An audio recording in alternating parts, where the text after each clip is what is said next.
Good morning, good afternoon, good evening, guys. Whatever time y'all are tuning in, I certainly appreciate y'all are here. Today's video, guys, I'm going to be working on two different knives. One is a CRKT igniter. It's got a broken tip. It's got a VEF serration. You'll see what I'm talking about when I show you the knives here up close in a minute. And the other one is a little bitty single blade knife made by the Econo Company. I'll let you know who that is in my book. I'll go over a little bit of history, and it's just a fascinating history, guys, on what two brothers from Italy and what it turned into one of the world's largest knife companies. And another thing I'm going to be showing y'all is the two pieces of machinery that I use all the time to repair and clean knives with. And tomorrow, guys, I will be going to the case event up in Powder Springs, Georgia. If you're in the area, I'd love to meet you. Just come on by. It's at Colette Country Store. It's a nice little store. They're a big case dealer, and Case comes down every year and does a case event there. It's going to be from 9 a.m. to 12 p.m. Saturday, November 2nd. Again, if you're in the area, I'd love to meet you. But I'm going to be looking around the store. I might buy a knife or two, but what's going to be so great, guys, when me and Miss Valerie eat, we're going to be coming back home. We're going to be hitting some antique shops and pawn shops on the way back home, and I cannot wait for that. Well, anyway, guys, I just want to thank y'all for tuning in today, and I hope you enjoy the video. Okay, guys, here are the knives I'm going to be repairing and cleaning up today. This is the Econo Company. IKCO, see that right there? USA. It's got metal scales, but it's very well made. I mean, it's a solid knife, and it's got some good carbon steel in it. I can tell it's going to sharpen up. I don't even have to put it on the sanding belt. All I got to do is touch it up with this field guided sharpener here from Work Sharp. I love this thing. But we're going to clean up the blade. You see, it's just got a little bit of surface rust. It's going to leave that patina on there. It's going to be a good-looking knife. And you see the paint on this ain't hurt a bit. So it's going to clean up good. You see, it's already clean down in there. See that on the back? That is, that's going to clean up good, too. Got a half stop. It's going to have great snap. I'll probably carry this for a little while because I just like a little knife with a little bell on it, and it's metal. I mean, it's a solid knife. But the Econo Company, guys, is the Imperial Knife Company. Right here. See that right there? Econo Company, USA. Imperial Knife Company, 1920s to 1940s, one-star collectability. That's pretty cool, ain't it? And the history on this, guys, I'm going to do a little bit of reading now, but it's very, very fascinating, and this is what I love about these old knives here. Imperial Knife Company. In 1916, the brothers Michael and Felix Miranda arrived in Providence, Rhode Island from Winsted, Connecticut, where they had worked for the Empire Knife Company. The Miranda family had made knives for Italy for several generations, and the move from Empire was with the intent of starting their own cutlery business. Their first knives were made during 1917, and a small rented blacksmith shop in the Imperial Knife Company was formed. The company at first made only knife skeletons, which were used by the area's jewelry trade in making watch chain knives, and within less than a year, the company's founding, Imperial was producing more than 1,000 pieces per week. Wow. So they first started making knives for pocket watches. That is pretty cool. Pretty cool. Let me move this up a little bit so we can get a good bird's eye view of this book here. Business grew, and in 1919, the Mirandos were joined in business by Dominique Fasano, a boyhood friend from Italy's Frosty Line Cutlery Center. By the early 1920s, wristwatches began replacing pocket watches, and necessity became the mother of invention for Imperial. Well, that's pretty cool. I had no idea that the wristwatches came in that early. For innovation of the shadow knife, skeletons with mounted plastic scales was responsible for their continuing success. In fact, continued practical applications of innovative ideas not only helped Imperial to weather the storm of the Great Depression, but also helped make the company into the giant it is today during a time when knives were handled in bone, stag, cocobolo, and horn. Imperial pioneered knives with colorful plastic handles. When the buying public was exceptionally cost-conscious, Imperial sales of bump-tip bolstered knives and those of shell-wrapped handle construction offered reasonable alternatives. Well, this is pretty cool, y'all. Pretty cool. Now we know why there's a lot of them celluloid and Krypton clamshell handles and stuff like that. By 1940, Imperial was the largest cutlery manufacturer, producing as many as 100,000 knives per day. That was before 1940. During World War II, production knives for civilian use was restricted and Imperial converted to full wartime production. The company produced over half the trench knives used by the various branches of the armed forces. After playing the key role in designing the M4 bayonet, Imperial produced the largest quantity of all bayonets purchased by the government. With wartime production priorities, Imperial began to work cooperatively with the Ulster Knife Company, owned by Albert and Henry Bear, and they went on to merge with them. In 1947, the three established company names of Imperial, Schrade, and Ulster came together under the leadership of the Mirandos and the Fazanos and the Bears in a company named the Imperial Knife Associated Companies. The Bear brothers bought out their partners in 1984, and the company name was changed to Imperial Schrade Corporation. Well, I be dog. Ain't this awesome, guys? I just love this book, y'all. Love it. Love it. I learn so much from it all the time. So, make a long story short, these guys started out in the early 1900s making little skeleton knives for pocket watches, and they turned into probably one of the most biggest knife companies in the world. Isn't that amazing? They moved from Italy and worked for the Empire Knife Company, and then they started their own in a rented blacksmith shop. That is so cool. So cool. But anyway, guys, we're going to be cleaning this one up today and oiling it down, and I'm probably going to be carrying this thing for a little while. It's I'm telling you, it is solid knife, and I don't see it pinned on nowhere. It is crimped though. Look at there. It is a clamshell. See that? But I'm telling you, it's solid. The handles are not loose at all. It's in great shape.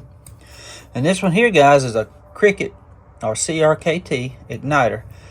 You got to push this button down and out, and it come out. Now this is called VEF serration, VEFF. But what we're going to do, of course, you see it's got a broke tip. We're going to come from the top down.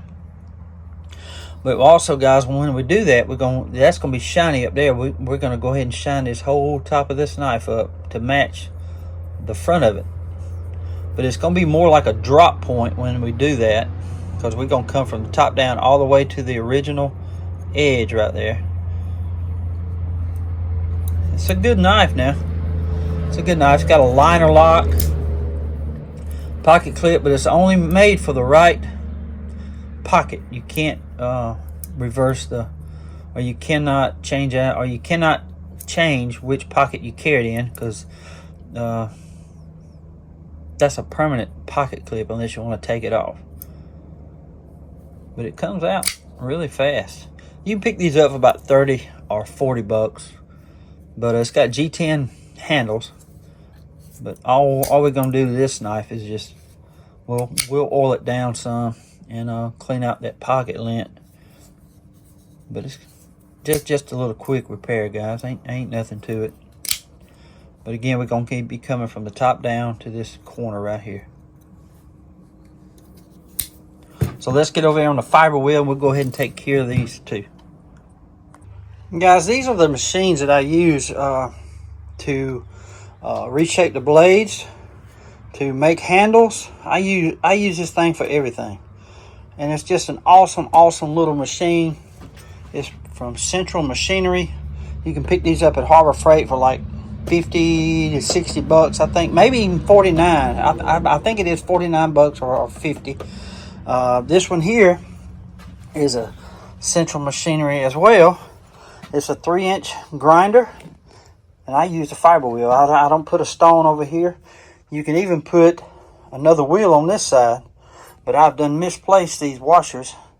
They'll pop up somewhere, but when I do, I'm gonna be putting another one of these fiber wheels over here.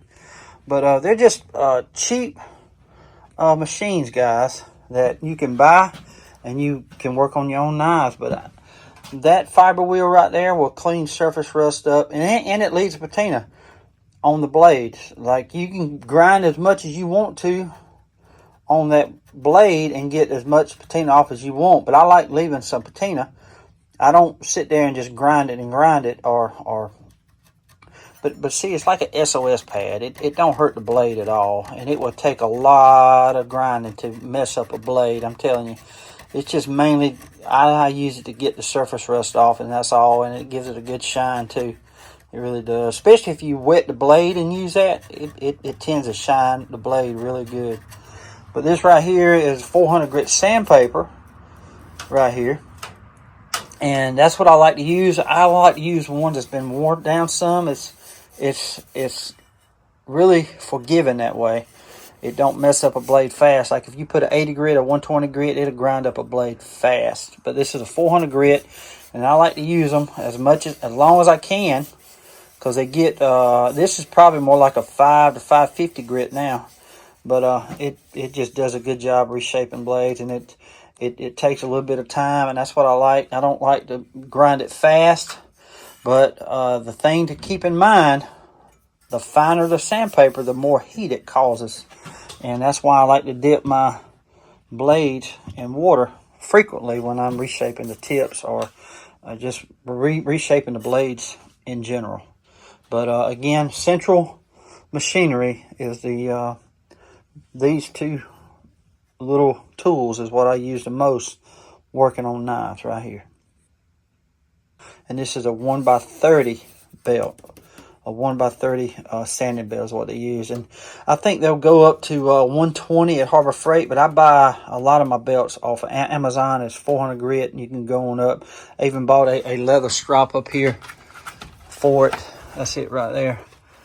But just great little machines, guys, too. If you want to get into knife cleaning and repair knives, this is the best way to go before you buy some high dollar equipment. But I'll probably never buy high dollar equipment. I'm just going to continue to use this cheap stuff because it works for me.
This sharpener here, guys, you can find it on the Amazon.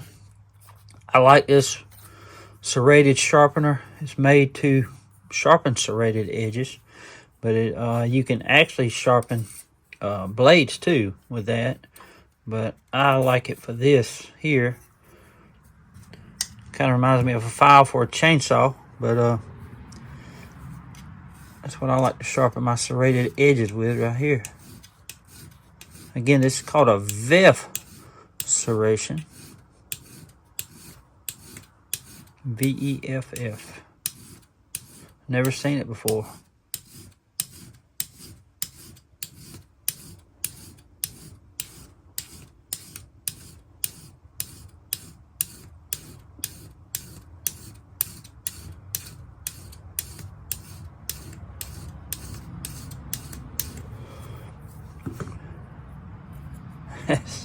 That's some sharp stuff.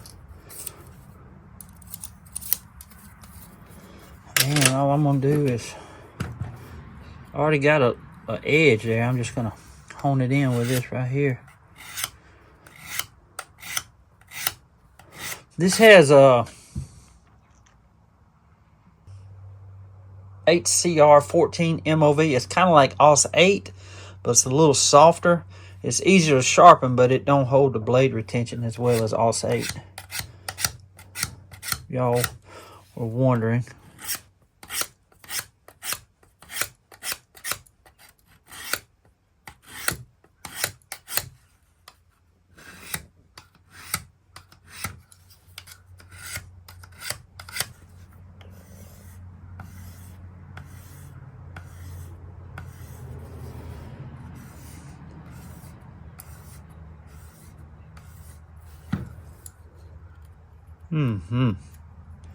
It's good and sharp now.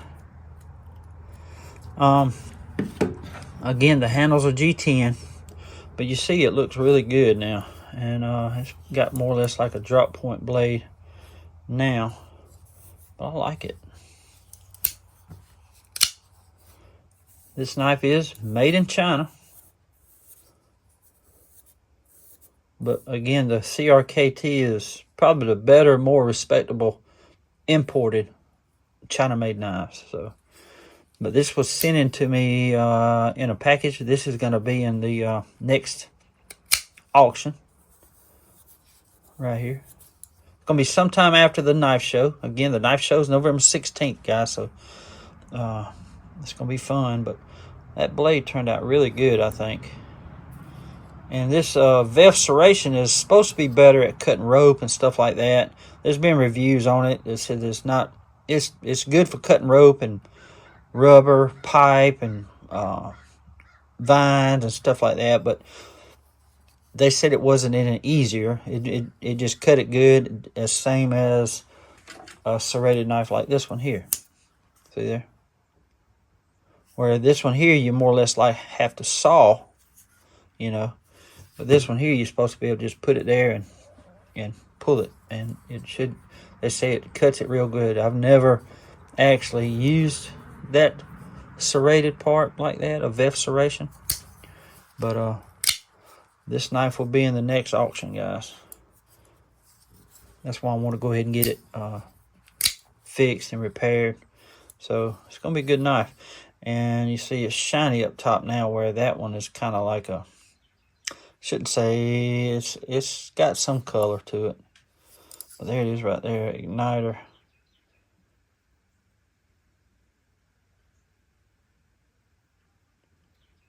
It's a great knife. It really is.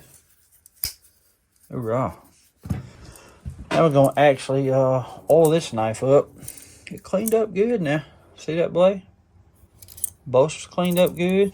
The back spring cleaned up good. I'm going to look, really the inside ain't hurt at all. See that? We're just going to oil it down now.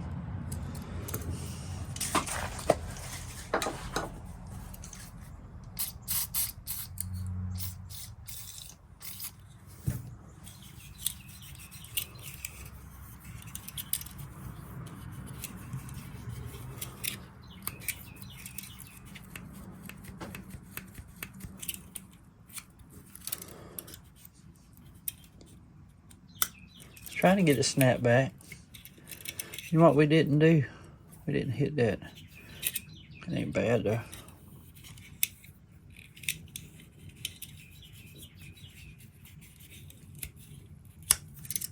See, it's wanting to get it snapped back.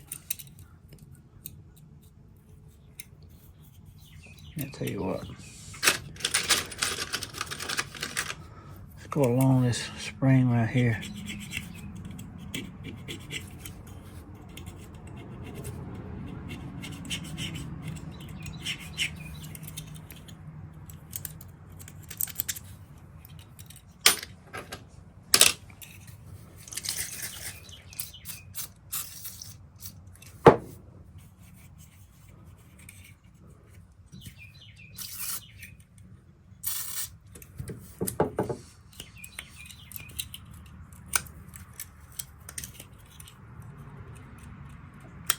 Hurrah.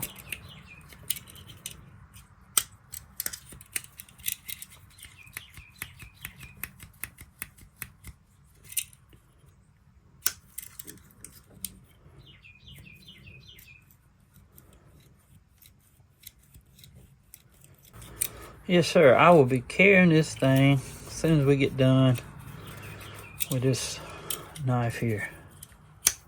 I love that. I just love how thin it is, how light it is. It's a great looking knife. Love it. Love the bell. It's just solid.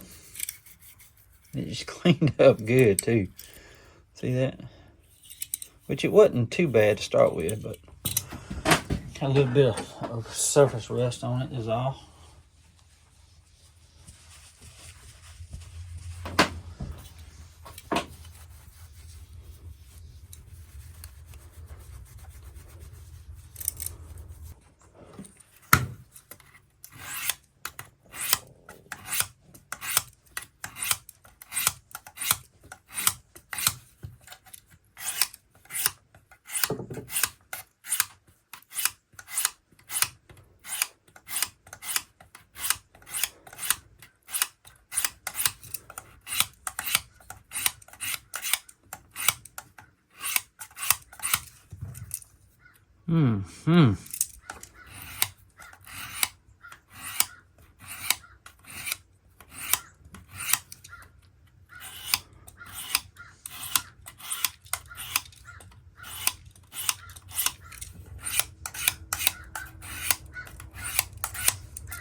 Wow.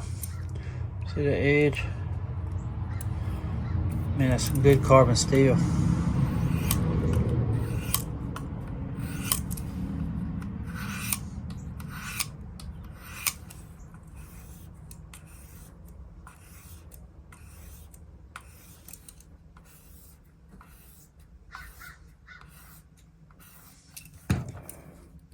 Wow. Man, that's a good knife here, y'all. See how it cleaned up? I love this little thing. So light, but very well made. Just a simple knife. Again, that's the IK Company, Imperial Knife Company. Made between 1920 and 1940. Clean now. It's clean. This, I have a little display over here in my knife shop that has hammer brand, and I think this is going to go up there with those because it's in such great shape. Such great shape. I'll show you all the knives, but that's it right there. It's a good looking knife, ain't it? Good looking knife.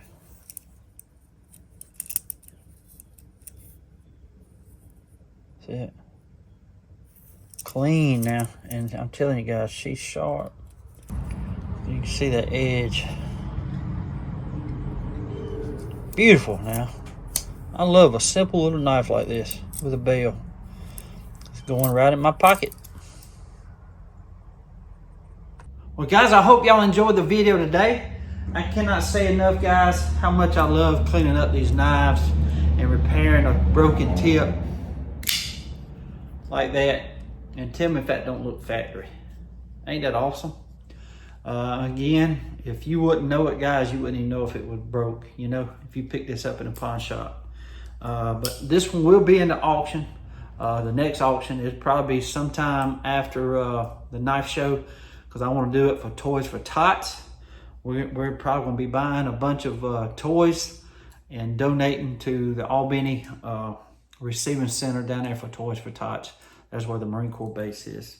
But this is going to be going in my pocket. Absolutely love this knife. It's razor sharp, along with that one too. Beautiful, beautiful. This is a CRKT igniter. Very good knife. And love that right there. By the IK Company, Imperial Knife Company. Y'all know the history now. Again, guys, I will be at the Case event tomorrow. I'll be doing a little filming. And I cannot wait to show y'all some of that. I can't wait to see some of the knives. If they bring some of their new knives, I hope they do. I don't know if y'all have checked. Well, I've called them about some shields. I've got like 5 knives I got to get shields for, so that's in the works. I'll probably be doing a little video on that, on how to do all that here this coming week. So stay tuned for that. But I don't know if y'all have heard of the Crossroads, guys. I think they're coming out after the first of the year. And it's pretty cool. They have a Sodbuster Junior with OD green micarta canvas handles with orange liners with SV35 steel, see-through nail nick. You know, it's a complete hole. And it's going to be less than 75 bucks, they say. That is awesome. It also comes in black micarta with lime green liners and also another one with wood handles. All Sodbuster Juniors. And it's going to be, they're great looking knives.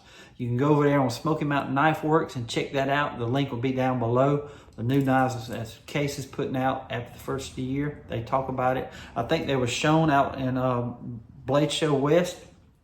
But I got to get my hands on one of them Sodbuster Juniors with the OD green canvas micarta handles with the orange liners. That's going to be an awesome looking knife. It really is. And then the blade is like a stone wash. It's beautiful. It's a good looking knife. Y'all go check it out over there on Smoky Mountain Knife Works. Very cool. But again, guys, this one's going to go straight in my pocket. I absolutely love this knife. And guys, I'll be going to the Case event tomorrow. But I cannot wait to see what Case brings tomorrow. It'll be my first one. And me and Miss Valerie is going to go up there and eat. And I hope to eat with some of y'all. I know Georgia Adventure is going to be there. Can't wait to meet him. So I'm looking forward to meeting him and talking to him for a little while. Anyway, guys, I just want to thank y'all for tuning in today. I want to say God bless y'all. Till we meet again, guys. Y'all be like a good night. Stay sharp. Drive through towns, the whispers start, hey. Flea markets calling a treasure hunt today, hey, hey. With Antique Queen by his side. They search, they barter, take the ride.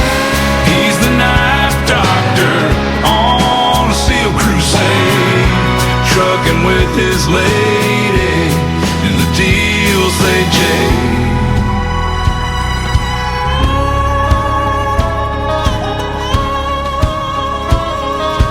Down the lane where rust meets fate, he sees a spark and the forgotten ain't too late. A diamond in the rough, they say, till the knife doctor puffs the years away. Through the aisles and past the stands, his keen eye sweeps over the merchant's lands. Picks up a blade, its story untold. Edges dull, but the handle's gold. He squints his eyes, sees past the grime. Each knife he saves like stopping time. In every town, a tale of Jim. The hunt is on, no need to pretend. Y'all got any knives or anything? Some pocket knives?